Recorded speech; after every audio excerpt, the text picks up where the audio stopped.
And we are off. Morning! So, we are diving right into Chapter 1. Chapter 1, in short, is titled The iGeneration: Implications for Technology and Obesity Prevention. So, to summarize, what we can expect as an overview of this chapter.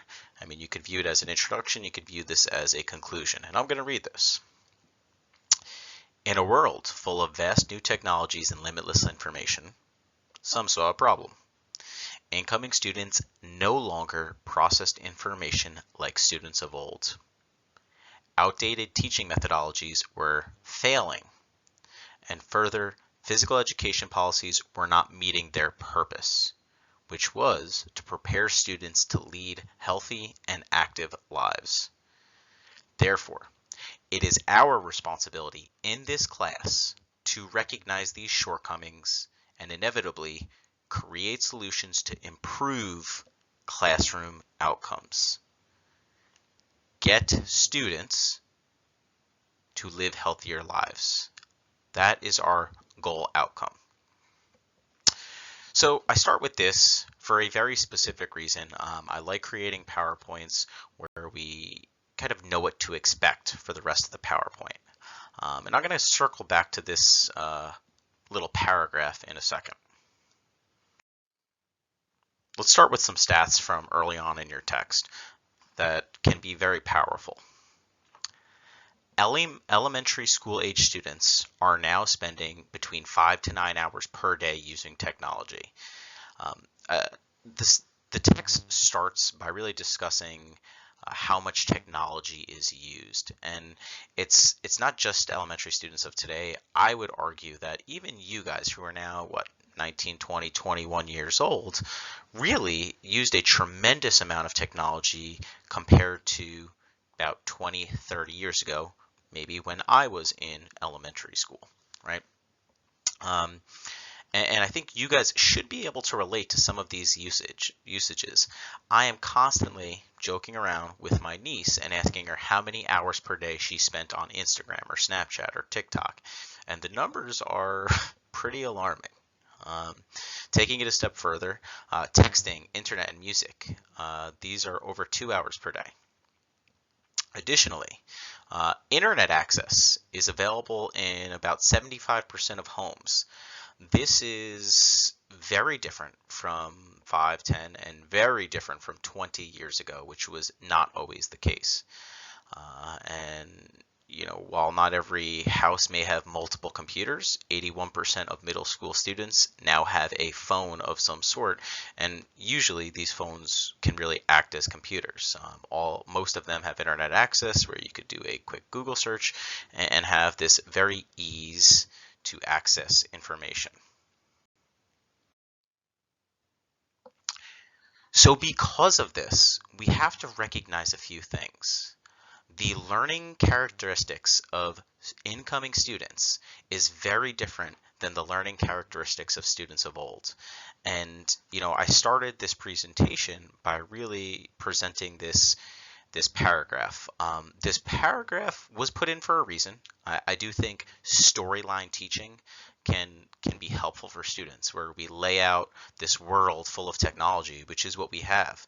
But what happens with technology? It does present a problem. So we've identified potential problems, and we now know we have a goal that we're trying to get to, right? However, I think the way that it was presented is probably not optimal via a online asynchronous format. It's probably not optimal based on the type of students I am presenting to you guys, which are very technology dependent. So I think it can be improved. So these are some learning characteristics of why that first slide, that first paragraph may not have been appropriate. So what do we need to know? We need to know that technology is very commonplace in households of incoming students. Additionally, students are advanced multitaskers. some might argue that multitasking is not a thing, and I could tell you right now, I am terrible at multitasking. But I was not brought up like you guys, where you guys may be using 3 or 4 different pieces of technology at once. You guys might be playing video games and then between games, looking up, scrolling through Instagram while listening to music. All right, so you guys are highly advanced multitaskers. You can, within your phone, very quickly go from one thing to another, and really be able to judge that between sending text messages out to friends. All right, and because of that, I think the way in which we teach should really take that into account. Obsession with social media worlds. So maybe as an educator, we can start to incorporate social media worlds into our educational plans. This could help increase students' acceptance of whatever we are teaching. It can increase the engagement of students. Constant motivation to complete tasks. So we as educators need to constantly provide students with motivation to complete a task. Why is this? Because you have such ease of access of information, you are used to things coming easy to you, right?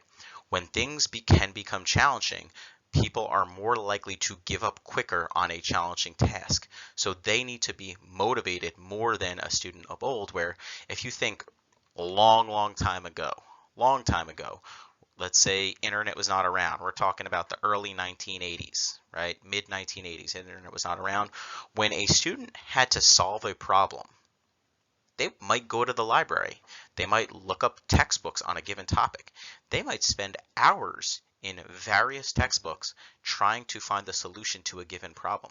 They could search through a textbook for an hour and then realize, oh, this is not appropriate information for what I'm looking to solve, the problem I'm looking to solve. So for them, they understood the task at hand and how challenging it was going to be.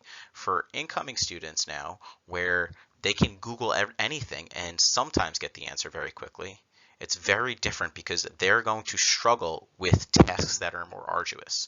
So you need to constantly motivate those learners. Another characteristic of new learners. We've recognized that new learners of the iGeneration, your text calls them the net generations, their parents did have access to the internet. So people my age, I did have access to the internet it was probably commonplace when I first started high school. And because of that, they started to get access to information a little bit quicker. And if they're close to their parents who had access to information quicker, students, or parents I should say, of these students are going to want to be able to access students' performance more quickly. So parents essentially want to see grades. The easy example I can see is sports. To watch a game, you used to have to go to the game, and that was it. There was nothing else you can do, right? Otherwise, especially at the high school level, you would have to simply wait till your student athlete came home and reported on the game. Nowadays, there's all sorts of data collection technology that updates people with how many hits someone has during a high school baseball game. Nowadays, many high school and college sports are actually streaming their sport, so you can get instant access to there, right? People like that ease of access to both performance and games like that. Challenge students' curiosity while maintain focus. This relates or connects to point number 4. You should find something that intrigues them, whether it is social media, but make sure you are maintaining their focus. Because they are such multitaskers, it can be very easy for focus to go in different directions. So what are some problems facing educators? Your text, they outline 2 separate problems. One is what they call the digital divide, right? So far we've put forth all of these stats regarding technology and how most people in households nowadays have a tremendous amount of technology, access to the internet. However, not everyone does. 20 to 35% of homes do not have access to the internet. And because of that, right, many students may have never used the internet before coming into your class. You could have a second, third, fourth grader who's never had access to the internet. They might not even have an email address. They might not know how to create an email address. So you have to have this differentiated approach to students to make sure you can account for these things. And maybe they do have the internet, but maybe we don't really know what their media saturation at home is. So maybe they have the internet, but their media norms at home is that they're not allowed access to the internet, I don't know, after 5 p.m. So they have this much more limited internet exposure. Maybe they don't have a cell phone, right? If they don't have a cell phone, maybe you can't provide cell phone based technology in the classroom because of that. So this digital divide between homes is something you have to account for as an educator, and can be very difficult when you're trying to introduce technology into the classroom. Schools not possessing technology, so that's another problem. Especially as an educator, let's say you did all of your student teaching in a few different schools that had a tremendous amount of technology, but then you switch over and you get a full-time job in a school that does not have such technology, right? You have to kind of be prepared for that. The status 39% of schools, only 39% of schools have wireless internet technology throughout the building. So if you have a given lesson plan that you've prepared for and you're ready to introduce to a class, but then find out that your classroom doesn't have internet, what are you going to do? And then, additionally, what we now know is we really need to improve teacher technology training. I can tell you one great thing about St. Peter's. They have a truly great technology training to all the faculty here, and I think that is one of the reasons why the faculty, from what I'm told, is handled the pandemic relatively well. I know compared to some other universities, there's some faculty that really struggled and they weren't prepared for the pandemic. At St. Peter's, the technology team really did a great job of educating everyone else within the faculty. And we were lucky to have that, but not every school does have that. So we just talked a little bit about the struggle that physical educators may have when bringing technology into the classroom. But why are physical educators important? And if we look right to this last bullet point, in my opinion, physical educators are really the first line of defense. Some people could argue parents, and I totally agree that would be a good answer, but physical educators are the first line of defense against the obesity epidemic. And the obesity epidemic does not start with adults. 37% of adolescents meet physical activity guidelines. Why are we becoming more and more obese? Now, again, as an exercise physiologist, as someone who teaches nutrition, I don't like boiling it down to numbers 1 and 2 on this slide, but if we were to put it simply, adolescents and children are absolutely less active now than they were 30, 40 years ago. And because of this, they are expending less energy.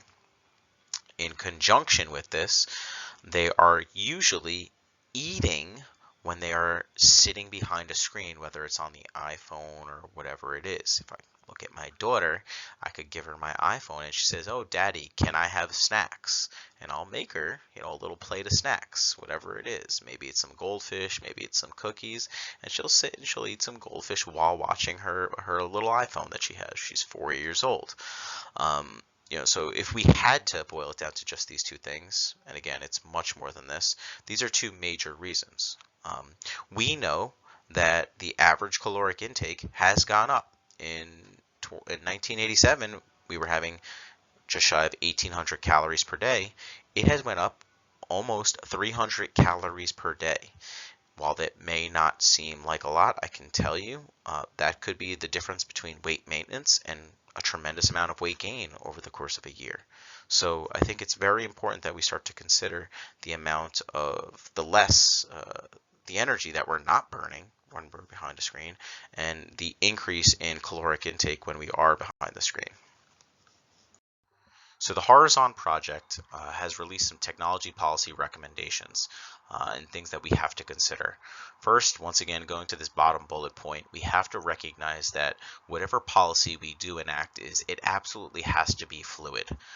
Once again, if you go back to the COVID-19 pandemic, policies were continuously changing. We have to kind of respond. We have to be very quick. Not only do we want to be proactive, but we have to be quickly reactive of what is working and what is not working. So we have to recognize that students may struggle with text-based instruction.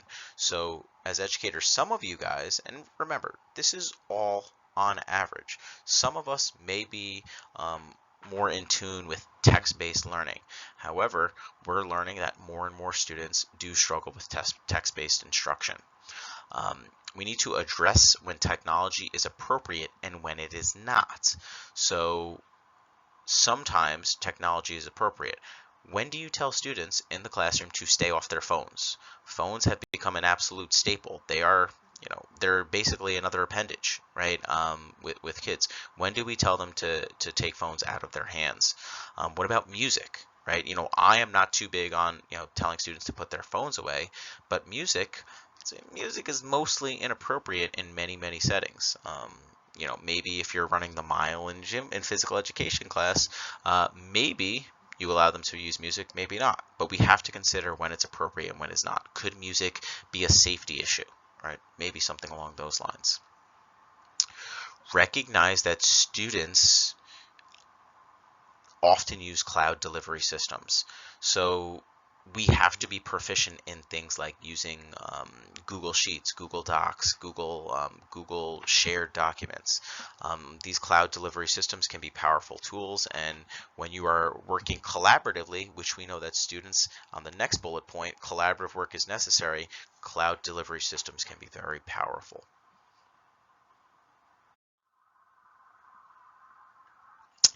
Integrating technology face to face. So what do we know, right? What do we know? We know through research that technology can be an effective tool. There is some debate out there that did technology cause childhood obesity? Now, obviously I'm exaggerating, but a lot of people are going to argue, oh yeah, we're getting overweight because increased reliance on watching shows or less activity, like we don't go to play basketball as much as we used to. But we know that when used appropriately, technology can be an effective tool in face-to-face educational settings. Having said that, technology should not replace instruction. So like the example is, you don't just walk in and turn on a DVD player, or you don't just walk in and turn on YouTube. DVD player is really an outdated reference, but you don't just walk in and turn on YouTube.